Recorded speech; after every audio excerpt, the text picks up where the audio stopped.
আমাৰো কাপোৰ চাপোৰ পিন্ধা হৈ গ'ল আপোনাৰ হেৰি অৰ্ণামেণ্ট যিবোৰ আছে সেইবোৰ পিন্ধালে হৈ যায়। তাৰপিছত চুলি আছে, চুলি লগালে হৈ যাব। কিমান মূৰ্তি বনাইছে? বনাই আছোঁ 23, অৰ্ডাৰ হৈছে 21। ক'ত যাব মূৰ্তি? যাব আপোনাৰ হাঁহচাৰা যাব, জাজি যাব, তামোচিকা, এইফালে আপোনাৰ চেলেংহাট, চব জেগাত যাব, পাহাৰ যাব। কিমান দামত বিক্ৰী কৰে? এইবোৰ 18,000, 20,000 তেনেকৈ। আপোনালোকে উচিত মূল্য পায় নাপায়? উচিত মূল্য ক'ত নাই, হেৰি বাজাৰ বহুত খাৰাপ।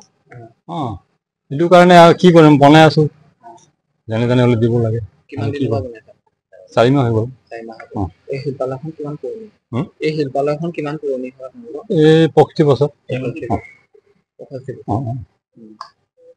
চৰকাৰক কিবা আহ্বান জনাব নেকি? নাই নাই।